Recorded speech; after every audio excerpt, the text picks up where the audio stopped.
अगर आप हिंदू कम्युनिटी को देखेंगे तो हमारे पास इतने सारे लिबरल, सो कॉल्ड लिबरल लोग हैं जो फिलिस्तीन को सपोर्ट कर रहे हैं। पिछले दिनों में एक रैली में एज ए गेस्ट गया था, तो वहां पता लगा वहां कई सारे लोग थे जो हिंदू थे और गले में फिलिस्तीन का झंडा डाल के बैठे खड़े हुए थे। उनको क्या कहेंगे आप? तो मैंने कहा कि देखो, मोदी जी जो है वो, उनको पता है क्या करना है। अगर युद्ध छिड़ता है ईरान और इसराइल के बीच में भी, तो उसमें भी कोई ना कोई अपॉर्चुनिटी निकाल लेंगे। जो फिलिस्तीन को सपोर्ट कर रहे हैं, मुझे नहीं लगता कि वो जाकर के हमास के साथ खड़े होंगे और इसराइल के अगेंस्ट लड़ेंगे। ईरान के सुप्रीमो अयतुल्ला अली खमनई ने धमकी दी है कि वह इस हमले का करारा जवाब देगा, बदला लेगा। इसी तरह की धमकी हमास, हिजबुल्लाह और यमन के हुती आतंकियों ने भी दी। हमास, हिजबुल्लाह, ये सब है क्या? ऐसे भी कुछ मुल्क हैं जो हमास की लीडरशिप को डिप्लोमेटिकली मान्यता देते हैं। तो इस तरह से हमास डेवलप हुआ। तो ये जो इस्माइल हानिया का को मारा गया, इसमें एक दिन की प्लानिंग नहीं थी। इसराइल ने ईरान के अंदर जाकर के ईरान के राष्ट्रपति के शपथ ग्रहण समारोह में ईरान के स्टेट गेस्ट को मारा गया। कैसे मारा गया? इसराइल ईरान को कुछ सबूत देने चाहिए। अगर कोई मिसाइल अटैक हुआ तो उस मिसाइल के टुकड़े उसके अपार्टमेंट से मिले होंगे। अगर कोई हवाई हमला हुआ तो किसी प्रकार का बॉम्ब यूज हुआ होगा जिसके टुकड़े उसके अपार्टमेंट से मिले होंगे। देखिए, अगर हम सोशल मीडिया पर बिलीव करने लगेंगे तो फिर हम बात ही नहीं कर पाएंगे। अब अगर खमनई आसमान में देख रहे हैं तो क्या सबूत है कि वो किसी ड्रोन को देख रहे हैं? आप कहीं लिख लीजिए इस बात को, या कहीं स्टैंप पेपर पे साइन। ईरान के ऊपर अमेरिका तब तक हमला नहीं करेगा जब तक कि किसी अमेरिकन एसेट को नुकसान नहीं पहुंचता। देखिए, इसराइल और ईरान के बीच में मुस्लिम कंट्रीज हैं। इराक है, जॉर्डन है, सऊदी अरबिया है। तो ऐसा तो है नहीं कि ईरान के टैंक धड़धड़ाते हुए इसराइल में घुस जाएंगे। और ये चार प्रॉक्सी जो है, प्रॉक्सी वॉर में एक्सपर्ट है। और अगर ईरान चाहे तो इन चारों प्रॉक्सीज के थ्रू इसराइल को अगले 10 साल भी लड़ाई में उलझा करके रख सकता है। आप आज से 50 साल बाद भी अगर बैठेंगे तब भी वहां कुछ ना कुछ लड़ाई चल रही होगी। और अगर अपने आप को आप आज से 50 साल पहले लेके जाएंगे तब भी आपको पता लगेगा कि वहां कुछ ना कुछ कॉन्फ्लिक्ट चल रहा होगा। तो तो जो ये तो कहा जा धरती रहा है कि कॉन्फ्लिक्ट, टू नेशन थ्योरी जो वहां पे है वही कॉन्फ्लिक्ट की जड़ में है। मतलब अगर वन आप नेशन। इस कॉन्फ्लिक्ट को नहीं रिजॉल्व कर सकते। Player will keep on changing but conflict will never get. नमस्कार, मैं हूं राजन झा और हमारे नए वीडियो में स्वागत है आपका। 7 अक्टूबर 2023 को हमास ने इजराइल पर बड़ा हमला करते हुए करीब 1200 लोगों को मार डाला था। इस हमले के बाद इजराइल लगातार अपने दुश्मनों को टारगेट कर रहा है। अब इजराइल ने ईरान की राजधानी तेहरान में हमला कर हमास चीफ इस्माइल हानिया को ढेर कर दिया। इसके अतिरिक्त लेबनान की राजधानी बेरूत में छिपे हिजबुल्लाह के मिलिट्री कमांडर को भी मार गिराया गया। हानिया को तो तब मारा गया जब वो ईरान के राष्ट्रपति के शपथ ग्रहण समारोह में शामिल होने के लिए तेहरान गया हुआ था। ईरान ने हानिया को जिस गेस्ट हाउस में ठहराया था, वहां हुए एक विस्फोट में वह मारा गया। ईरान के सुप्रीमो अयतुल्ला अली खमनई ने धमकी दी है कि वह इस हमले का करारा जवाब देगा, बदला लेगा। इसी तरह की धमकी हमास, हिजबुल्लाह और यमन के हुती आतंकियों ने भी दी है। वहीं अमेरिका खुलकर इजराइल के फेवर में उतर आया है और कहा है कि अटैक होने की सूरत में वह इजराइल का साथ देगा। इसके बाद से मध्य पूर्व के देशों में हालात गंभीर बने हुए हैं और एक छोटा सा भी हमला पूरे क्षेत्र को युद्ध की ओर धकेल सकता है। इन सब विषयों को लेकर हमने चर्चा की देश के जाने माने defence strategist retired major Amit Bansal sir के साथ। मेजर अमित बंसल भारतीय सेना का एक युद्ध अनुभवी सैनिक हैं। वे जियो स्ट्रेटेजी यानी भू रणनीति और अंतरराष्ट्रीय मामलों के विशेषज्ञ हैं और देश ही नहीं विदेश तक के ख्याति प्राप्त मीडिया घरानों के लिए लेख लिख चुके हैं। देश और विदेश के टेलीविजन चैनलों पर गेस्ट के रूप में जुड़ते रहते हैं। तो आइए आपको सुनवाते हैं यह पूरी बातचीत। सबसे पहले तो सर आपका बहुत बहुत स्वागत है और धन्यवाद कि आपने समय निकाला अपने बिजी शेड्यूल में से। तो सर सबसे पहला सवाल आपसे यही होगा कि ये सबसे पहले दर्शकों को ये समझाइए जिसको पता नहीं है, जिन्होंने केवल नाम सुना हुआ है, हमास, हिजबुल्लाह, ये सब है क्या और इसका देशों के साथ कनेक्शन कैसा है? देखिए, मिडिल ईस्ट के अंदर काफी सारे एक्सट्रीमिस्ट ग्रुप्स हैं। अब अगर हमास का एक अलग रूल है, हिजबुल्लाह का एक अलग रूल है, फिलिस्तीनियन इस्लामिक जिहाद का एक अलग रूल है, साथ में जो हुती विद्रोही हैं उनका एक अलग रूल है। हमास जो है वो पैलेस्टीन से रिलेटेड है। आपको पता है, जैसे हमने पहले डिस्कस किया था कि इजराइल और फिलिस्तीन की लड़ाई है काफी समय से। तो फिलिस्तीन के अंदर, और फिलिस्तीन में भी पार्टिकुलरली गाजा स्ट्रिप के अंदर, गाजा पट्टी के अंदर इजराइल के खिलाफ खड़े होने के लिए एक गुट खड़ा हुआ। पहले वो एक छोटा सा ग्रुप था, एक्सट्रीमिस्ट ग्रुप, फिर बाहर से उसको सपोर्ट मिलता चला गया और धीरे धीरे वो बड़ा होकर के हमास बन गया। क्योंकि बाहर का सपोर्ट था, उसने हथियार खरीदे, रॉकेट्स डेवलप किए, अपने आप को मिलिटरीली काफी स्ट्रांग बनाया। इस बीच में उसको कुछ देशों का संरक्षण भी मिला, कुछ देशों का रिकॉग्निशन भी मिला। ऐसे भी कुछ मुल्क हैं जो हमास की लीडरशिप को डिप्लोमेटिकली मान्यता देते हैं। तो इस तरह से हमास डेवलप हुआ। फिलिस्तीनी इस्लामिक जिहाद एक अलग ग्रुप था जो कि धीरे धीरे डेवलप हुआ, ये भी इसराइल के अगेंस्ट था। हिजबुल्ला जो है वो लेबनान का ग्रुप है, ये भी इसराइल के अगेंस्ट है। तो ये सारे के सारे ग्रुप अलग अलग इलाकों में हैं और उन इलाकों में जहां पर इसराइल का बॉर्डर लगता है। तो धीरे धीरे कहीं ना कहीं ये आपको पता है कि यहूदियों का और इस्लाम का जो इनका आपसी लड़ाई है वो आज की नहीं है, वो 1400 साल पुरानी है।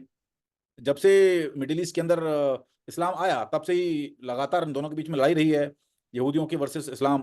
पहले बहुत सारे क्रूसेड हुए इसके खिलाफ, बहुत सारी लड़ाइयां हुई, तो उनकी कोई लिमिट नहीं है और वो अभी तक चल रही है। मैं कहता हूं कि जो शायद दो इलाके हैं दुनिया के जहां पर खून का बहना कभी रुका नहीं, एक है फिलिस्तीन और इसराइल का इलाका, और एक है अफगानिस्तान का इलाका।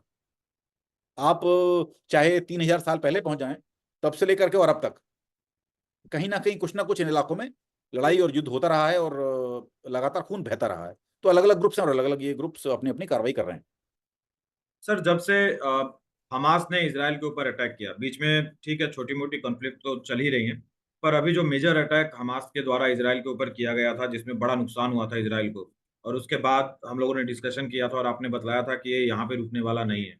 और इसराइल ने उसी समय शायद प्लानिंग कर लिया था कि हिजबुल्लाह के नहीं, हमास के सबसे बड़े जो उसके कमांडर है या जो नेता है उसको मार गिराएंगे। तो पिछले दिनों उसको मार गिराया गया, जो आज तक चर्चा में है और शायद अभी चर्चा में रहेगा। तो सर, इतना बड़ा ऑपरेशन मोसाद ने कैसे हैंडल किया, और उसकी पूरी कहानी आप संक्षेप में दर्शकों को बताइए कि कैसे इस ऑपरेशन को अंजाम दिया गया। देखिए राजन, आप हम जब बात करते हैं हमास की, हिजबुल्लाह की, इस्लामिक जिहाद की, हुतियों की, तो हमें ईरान को नहीं भूलना चाहिए, क्योंकि कहीं ना कहीं इसको ईरान का सपोर्ट है। और हमें पूरे के पूरे इस्लामिक मिडिल ईस्ट को भी नहीं भूलना चाहिए, क्योंकि इन और ग्रुपों छिपा की जो हुआ भी फंडिंग है। शायद ईरान में ही था सर। हाँ, वो छिपा, वो उसकी बात नहीं, छिपा हुआ नहीं था। देखिए, वो मैं उसके ऊपर बाद में बात करूंगा, बट अभी जो छिपा हुआ नहीं था वो तो ईरान का स्टेट गैस था। अच्छा। ईरान हमास को रिकॉग्नाइज करता है, कतर हमास को रिकॉग्नाइज करता है। जी। तो ये काफी सारे मिडिल ईस्ट के कंट्रीज हैं। आप देखिए, अगर हमास की फंडिंग को देखेंगे तो सबसे बड़ी तादाद में फंडिंग उसको कतर की गवर्नमेंट करती है। तो ऐसा नहीं है कि हमास को आप एक उनके अलग अलग अपने सस्टेनेंस के सिस्टम्स हैं।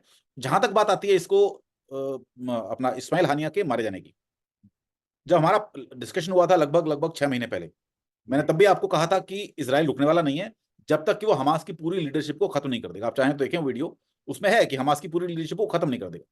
जी। तो ये जो इस्माइल हानिया का को मारा गया, इसमें एक दिन की प्लानिंग नहीं थी। इसकी अच्छा। प्लानिंग शायद इजराइल बहुत लंबे वक्त से कर रहा था, कुछ सालों से कर रहा था। इवन जो 7 अक्टूबर का अटैक था उसके पहले से भी कर रहा था, और मौका उसको अब लगा। क्यों? क्योंकि इस्माइल हानिया जनरली कतर से बाहर नहीं निकलता था। कतर में उसको एक स्टेट गेस्ट के तौर पर रहता था। वो कतर में अपना, उसको पूरी प्रोटेक्शन हासिल थी। कतर की गवर्नमेंट उसको प्रोटेक्शन देती थी। किसी को अगर इस्माइल हानिया से बात करनी होती थी तो वो कतर में ही जाता था। पर वो तेहरान में आया हुआ था। तेहरान में किस लिए आया हुआ था? तेहरान में जो नया राष्ट्रपति चुना गया ईरान का, उसके शपथ ग्रहण समारोह में भाग लेने के लिए। क्यों? क्योंकि वो ईरान का स्टेट गेस्ट था।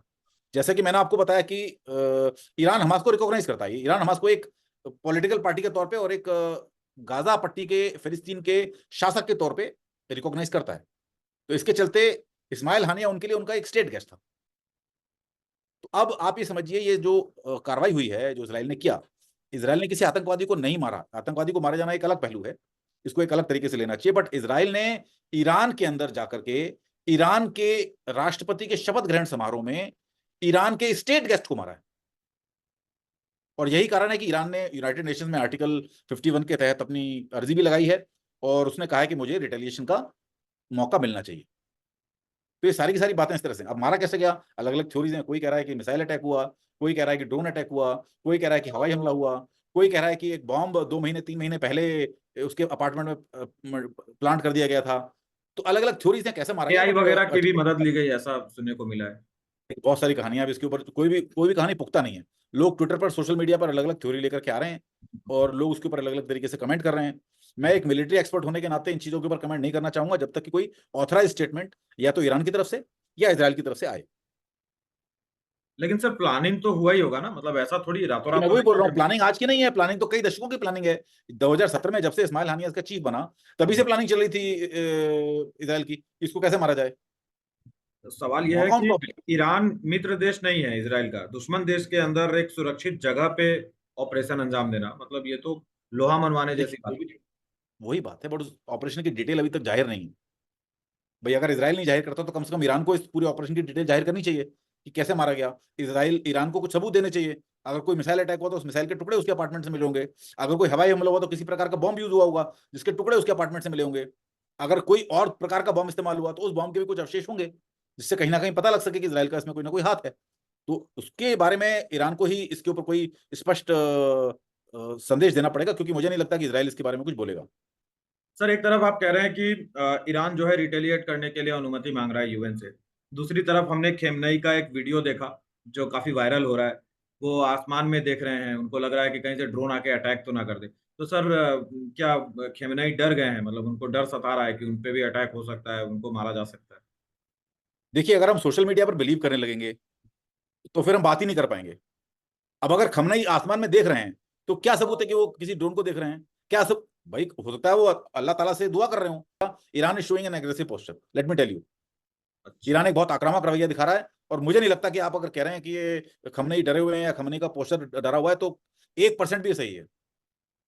जितना मैं ईरान के बारे में पढ़ चुका हूं, जितना मैं ईरान के बारे में मेरी स्टडीज हैं, जितनी ईरान के बारे में मैं जानता हूं, इट इज इम्पॉसिबल कि खमनई जिस तरह, ये तो मीडिया जो चला रही है, सोशल मीडिया जो चला रही है, बिना किसी तथ्य के, बिना किसी फैक्ट के और बिना किसी सिर पैर के, उसके ऊपर किसी भी तरह का विश्वास करना तो बेवकूफी होगी।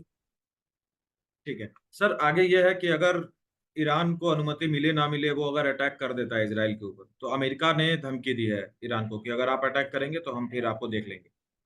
तो ये क्या ये संभव है? ईरान अटैक करेगा, फिर अमेरिका उसको ईरान को अटैक करेगा, तो हम वर्ल्ड वॉर की तरफ बढ़ जाएंगे। तो ये क्या ये मुमकिन है क्या, या ईरान रुक जाएगा यहाँ पे धमकी देकर? मैं आपको, आप इसको कहीं लिख लीजिए इस बात को, या कहीं स्टैम्प पेपर पे साइन, ईरान के ऊपर अमेरिका तब तक हमला नहीं करेगा जब तक कि किसी अमेरिकन एसेट को नुकसान नहीं पहुंचता। अगर ईरान इजराइल के ऊपर हमले करता है, बार बार करता है, लगातार करता है, और अगर किसी अमेरिकन एसेट को नुकसान नहीं पहुंचता, तो अमेरिका इस लड़ाई में नहीं कूदेगा। बहुत सारी लड़ाइयों का एग्जाम्पल है। आप सेकेंड वर्ल्ड वॉर ही देख लें। सेकेंड वर्ल्ड वॉर में अमेरिका एक बहुत बड़ी पावर था, वो सारे मित्र देशों को सपोर्ट कर रहा था, लेकिन वो लड़ाई में तब तक नहीं कूदा जब तक कि उसका खुद का पर्ल हार्बर तबाह नहीं हुआ। ठीक है, तो अमेरिका तब तक नहीं कूदेगा जब तक कि उसके खुद के एसेट तबाह नहीं होते। ईरान को भी पता है, ईरान को भी पता है कि दुश्मनी उसकी इजराइल से है, तो अमेरिकन एसेट को डायरेक्टली टारगेट करने में शायद कुछ ना कुछ इतनी गलतफहमी नहीं उठाएगा, और शायद ऐसी हिम्मत भी नहीं करेगा। अब बात आती है इजराइल की। जी, ईरान इजराइल की करेगा बात, अटैक? ईरान के करने की बात मैं उसी पर आ रहा हूं। देखिए, इजराइल और ईरान के बीच में मुस्लिम कंट्रीज हैं, इराक है, जॉर्डन है, सऊदी अरबिया है। तो ऐसा तो है नहीं कि ईरान के टैंक धड़धड़ाते हुए इजराइल में घुस जाएंगे। ऐसा भी नहीं है कि ईरान के हवाई जहाज, फाइटर एयरक्राफ्ट जाकर के इजराइल में घुस जाएंगे और बमबारी कर देंगे, क्योंकि बीच में मित्र ये देश पड़ते हैं। ऐसा भी नहीं है कि इजराइल के जहाजों को, जो इराक है, सऊदी अरबिया है, जॉर्डन है, मुझे नहीं लगता कि ये या तो ईरान को अलाउ करेंगे अपने एयर स्पेस का इस्तेमाल करने के लिए, या फिर ये इजराइल को अलाउ करेंगे अपने एयर स्पेस का इस्तेमाल करने के लिए। तो इन दोनों के बीच में ऑलरेडी एक बफर बना हुआ है। तो जो उसको हम बोलते हैं डायरेक्ट एस्केलेशन, उसके चांसेस बहुत कम है। बट एस्केलेशन किस तरह से होगा? एस्केलेशन इस तरह से होगा, ईरान के पास एक बहुत बड़ी तादाद में मिसाइल्स का आर्सेनल है, वो उसका इस्तेमाल कर सकता है। प्लस ईरान के पास 4 ऐसे ताश के पत्ते हैं जिनका वो इस्तेमाल कभी भी कर सकता है। एक जैसे? ताश का पत्ता है हमास। जी। हमास जो कि हालांकि काफी कमजोर हो चुका है, बट अभी भी 30 to 40% हमास की ताकत बची हुई है। आपने केवल गाजा स्ट्रिप में हमास को टारगेट किया है, बट हमास के जो एलिमेंट वेस्ट बैंक में बैठे हुए हैं उनको आपने टारगेट नहीं किया। और उसके भी बहुत बड़ी, आज हमास ने जो हमले किए हैं वो गाजा पट्टी से किए हैं, और उसने दिखा दिया कि उसके पास आज भी रॉकेट्स बचे हुए हैं, उसके पास आज भी फायर पावर बची हुई है। दूसरा कार्ड है हिजबुल्ला। 4 से 4.5 लाख फाइटर्स हैं हिजबुल्ला के अंदर, और उसको लेबनान हिजबुल्लाह सरकार का लेबनान डायरेक्ट, साइड से अटैक कर रहा है ना? जी हाँ, लेबनान साइड से वो अटैक कर रहा है, बहुत बड़ी पावर है। अगर हिजबुल्ला कल को अपने फाइटर्स को लेकर के इजराइल में घुस जाता है, तो इजराइल के लिए इसको कंट्रोल करना बहुत मुश्किल हो जाएगा।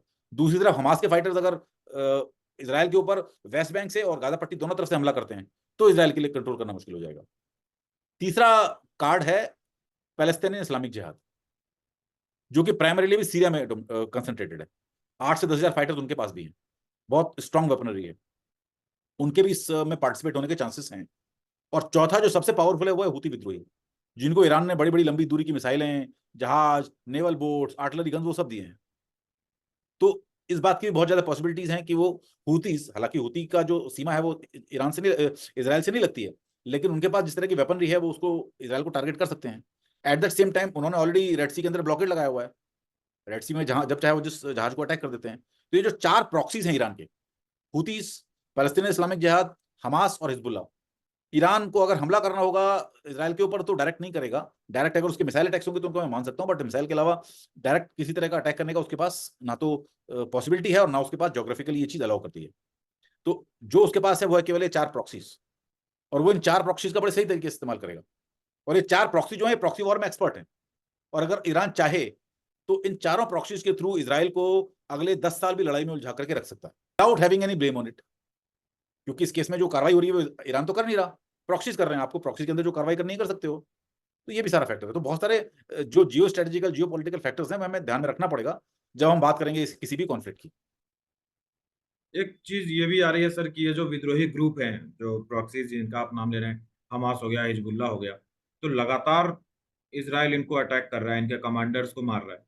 तो एक थ्योरी आ रही है कि ये चूंकि अब इस सिचुएशन में आ गए हैं कि जो इसराइल का दावा है कि इसको पूरी तरह खत्म कर देंगे, तो ये अब मुमकिन नहीं है। मतलब एक जाएगा तो दूसरा आएगा, रक्त बीज बन चुके हैं। तो इसमें सच्चाई है, देखिए, या इसराइल खत्म कर हमास देगा? का चाहे लीडरशिप खत्म हो जाए, हमास फिर भी रहेगा। मुझे लगता नहीं कि खत्म हो जाएगा इतनी आसानी से। हिजबुल्लाह की जो पावर है बहुत ज्यादा है। हमास को मिटाने के लिए तो इसराइल गाजा इस पट्टी के अंदर घुस गया, लेकिन हिजबुल्लाह को मिटाने के लिए लेबनान में नहीं घुस सकता, क्योंकि लेबनान एक सोवरेन कंट्री है।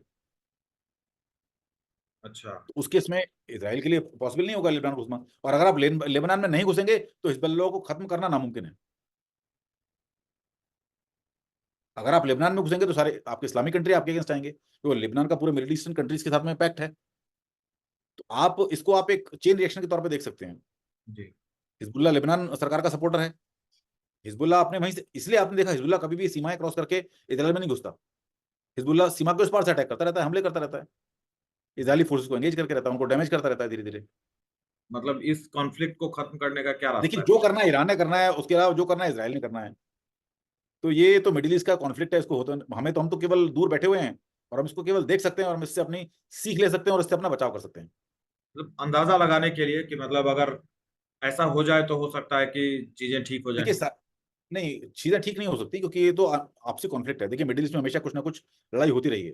ये आज की बात नहीं है। आप आज से 50 साल बाद भी अगर बैठेंगे तब भी वहां कुछ ना कुछ लड़ाई चल रही होगी। और अगर अपने आप को आप आज से 50 साल पहले लेके जाएंगे तब भी आपको पता लगेगा कि वहां कुछ ना कुछ कॉन्फ्लिक्ट चल रहा होगा। तो जो तो ये तो कहा जा धरती रहा है कि कॉन्फ्लिक्ट टू है। नेशन थ्योरी जो वहां पे है वही कॉन्फ्लिक्ट की जड़ में है। मतलब अगर वन आप नेशन। इस कॉन्फ्लिक्ट को नहीं रिजॉल्व कर सकते। Player will keep on changing, but conflict will never get resolve. आज मतलब हमास की जगह कोई और आ जाएगा, कल को इसराइल की जगह कोई और आ जाएगा, बट ये कॉन्फ्लिक्ट चलता रहेगा। अच्छा, इसराइल कब बना? मतलब 19 इसराइल एज ए देश, कंट्री 1948 में बना। जी। बट क्या उसके पहले इस इलाके में कॉन्फ्लिक्ट नहीं थे कॉन्फ्लिक्ट्स। लगातार लड़ाई होती रही है। First world war, second world war, लगातार यहाँ लड़ाई हुई है। खून बहा है खूब बुरी तरह से इस जमीन के ऊपर। ठीक है, इसके पहले अगर आप जाएंगे तो ओटोमन एम्पायर जब था तब उस समय बहुत लड़ाइयाँ होती थी यहाँ पर। उसके और पहले जाएंगे तो फर्स्ट क्रूसेड, सेकंड क्रूसेड का टाइम आएगा, तब यहाँ पर लड़ाइयाँ होती रही हैं। तो यहाँ तो खून बहना कभी रुका ही नहीं है। आप किसी भी थ्योरी को लेकर के आ जाए, one nation theory, two nation theory, अलग थ्योरी, ये थ्योरी वो थ्योरी, उससे कोई सोल्यूशन नहीं निकलने वाला है।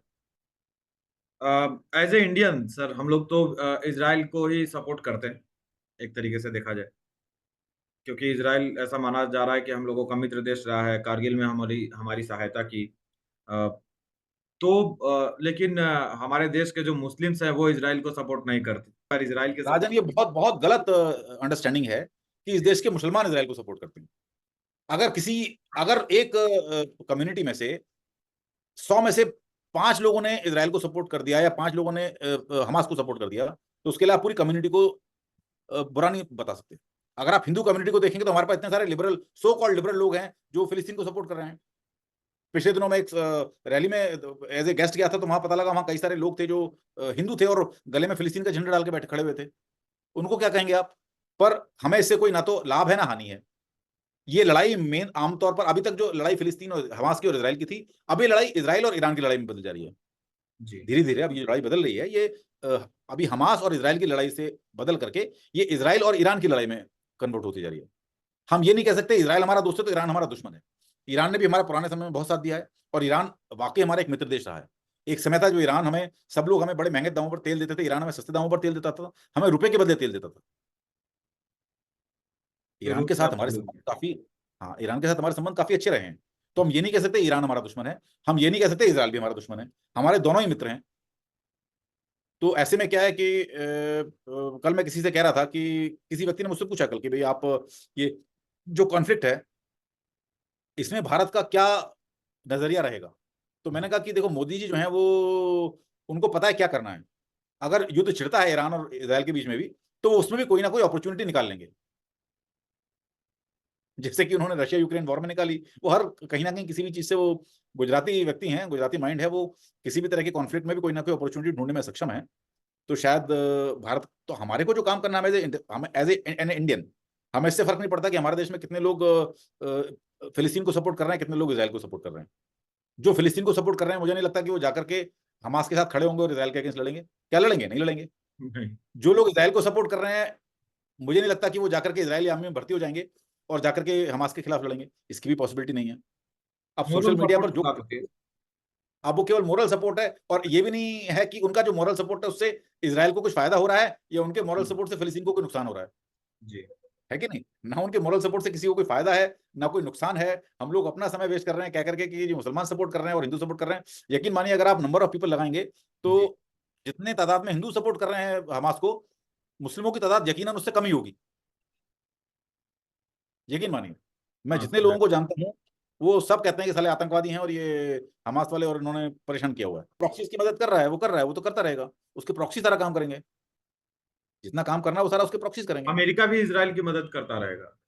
अमेरिका इसराइल की मदद करता रहेगा। वो डायरेक्टली पावर, तो जो लड़ाई होगी ना, डायरेक्ट लड़ाई अगर हम कहते हैं, तो डायरेक्ट लड़ाई होगी वो इसराइल वर्सेस प्रॉक्सीज। इसराइल को पीछे से अमेरिका सपोर्ट करेगा, प्रॉक्सीज को पीछे से ईरान सपोर्ट करेगा, और यही होने वाला है। कुल मिला के सर ये अभी लंबा चलने वाला है और हम लोगों को कंटेंट मिलता रहेगा, जैसा कि आपका जी कहना हाँ। है कि ज्यादा दिमाग नहीं लगाना है, तमाशा देखते रहना है बैठ करके। यस, तमाशा देखते रहना और उसमें अपॉर्चुनिटी ढूंढनी है। इसमें हमारे लिए क्या अपॉर्चुनिटी जी, ये रुपया को जी, मजबूत कैसे करना है। रुपये को मजबूत कैसे करना है, अपनी इकोनॉमी को मजबूत कैसे करना है, और अपने ट्रेड रूट्स को कैसे सिक्योर करना है, हमें इसके ऊपर बात करनी है। जी, ठीक है सर, बहुत ठीक है, बहुत धन्यवाद, आपने एक बार और हमारे लिए समय ठीक है। निकाला। Thank you, thank you. दोस्तों, आप इजराइल बनाम फिलिस्तीन बनाम ईरान पर रिटायर्ड मेजर अमित बंसल को सुन रहे थे। आज के लिए इतना ही, मिलेंगे किसी अन्य विषय के साथ। वीडियो को लाइक कर दीजिए, चैनल को सब्सक्राइब कर लीजिए, और हमसे जुड़े रहने के लिए आपका बहुत बहुत आभार, बहुत बहुत धन्यवाद।